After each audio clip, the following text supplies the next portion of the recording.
trauma dumps on me about her prostitution past, and then fucks me in the park. I've told y'all before that for a long time I go on Listcrawler often be like, please let me see somebody I recognize. Please.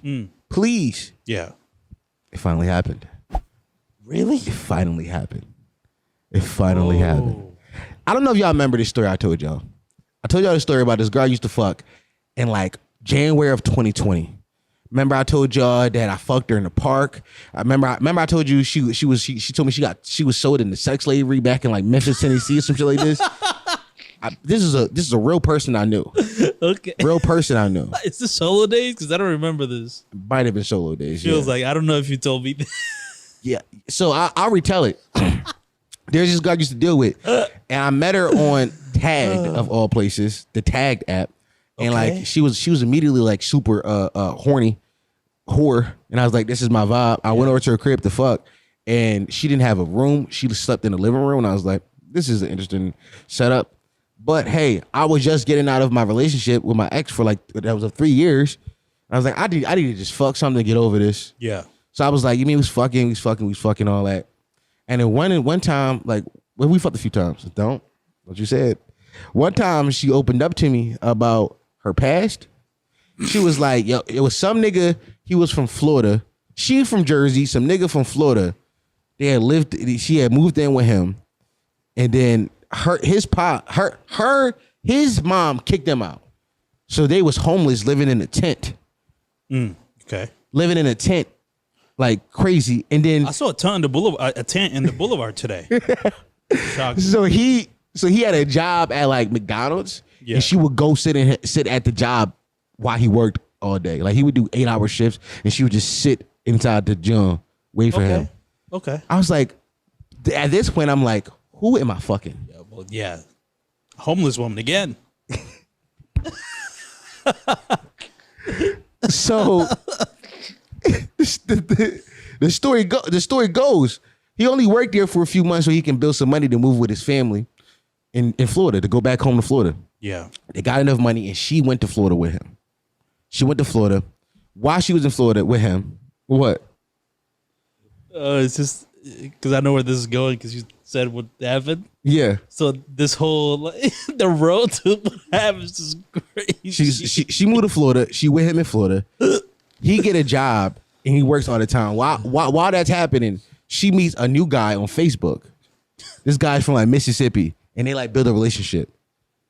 And she packs up her bags in the middle of the night without telling him and moves with this guy to Mississippi. This guy turns out to be a pimp and pimps her out. She's like stuck being a pimp for like months. She told me a story about how one girl she knew, like one of the girls that lived in the house, because he had like all the bitches lived in the house together. Shit. This was, what I tell you, I was. Yo, how long was the story when she was telling 45. I kept asking questions, bro. This is like early pod days too. I'm like, I'm him. This is the most interesting human I've ever met in my life. This is the most, by the way, at the time she was like 20. Like this was the most interesting human I've ever. She was like what? How far was she? Like 18? She was a kid and all this happening, bro. Oh, that makes it way sadder. Nah, it's still funny, but don't ruin my bit. Like I don't know why you trying to do that in the middle. It makes it way sadder. Who cares? So. We're all 16 ones. Yeah, we was all 16 ones. Yeah, we was all 17. Come on, Dr. Respect, pray to all of us. You know, Cody Cole wanna fuck all of us. It's how it works. You know what I mean? We all got prayed on. Chris V was, yo, my dick was so hard to all of us. Yeah, it was on our DM. That happens to all of us. Yeah. So boom.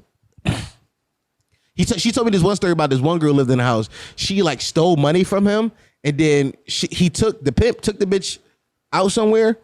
And then she never saw that girl again. He came back to the house and she never saw that girl again. Oh, so she killed her. The presumption is that he killed that bitch. And I'm like, what the fuck? That's crazy. Craziest story I've ever heard in my life. And then that same night she fucked me in the park. So just wanted to know, y'all to know the scope of this human. Trauma dumps on me about her prostitution past and then fucks me in the park. That's my life.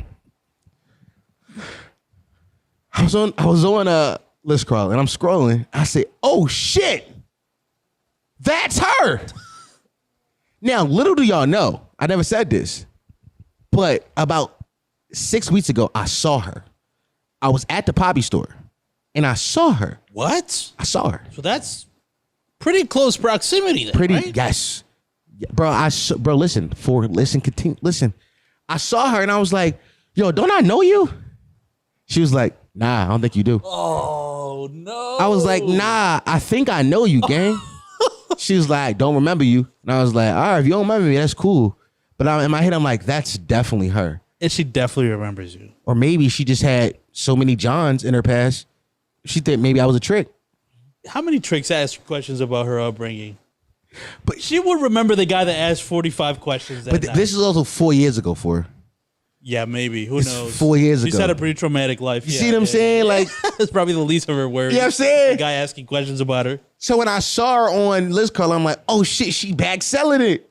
Yeah, it only got worse again. Yeah, she back selling it. I go through the pictures. I'm looking at her. I'm like, this is definitely her. Her name is Eve. I'm like, this is definitely Eve. For sure, this is Eve. Like 1000%, this is her.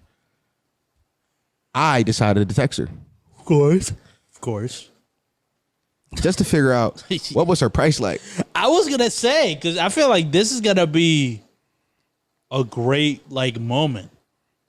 Because you will be able to fairly judge the value. The value of the hat. Because I did get it for free.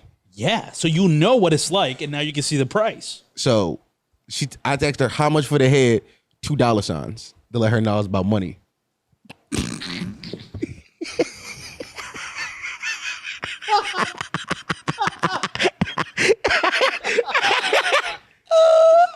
Yeah. She said, BBJ, $100. BBJ beer black blowjob. Okay. No condom blowjob, $100. Good price. Then she texted me Wednesday night at 4:50 p.m., middle of the day. Followed up. Hey, love, I'm available. Car dates and BBJ only, $100 dates. Oh, yeah, she fucked up. She need $100 right now. She need $100 bad. Yeah. Now, $100 for that price, is it worth it? Only one man can answer that question. It's me. Nah. That's not $100 dick suck. I had that dick suck. No, it's funny. I almost went home the other day so I can go find my own iPhone because I got a video of her sucking it in one of my old iPhones. I got a video of it. For sure I got the video. Wow. I got it. I know for a fact I got it. And is it $100 BB? Is it $100 blowjob? No, it's not $100 dick suck. Max 60. What I will say is lots of spit, which I don't know. I go back and forth on the spit thing, to be honest. Some people like that. For a long time, I was like not a big spit guy. I think the girl who I was just fucking at the time, it was too spitty and it was no gription. Nowadays, I'm back on the spit side. Okay, back on the spit side? I've come back to the spit side. Because as long as you can still get a grip and really jerk it through the spit. Because sometimes it be too spitty and it feel like it's just gliding over the dick. Like there's no tension. Spitty Gonzalez? Yeah, Spitty Gonzalez. Beep, beep. You know, type shit. Like she's just gliding over the dick. But other times it's spitty and I'm like, this this is really good lube because you still got a good gription on it. Like good suction on it, you mean? So it needs to be a combo of both. A combo, if you will. That's right. yeah, I won't, but yeah. yeah. I think it's a $60 blowjob. I think. Well, hello, potty mouth.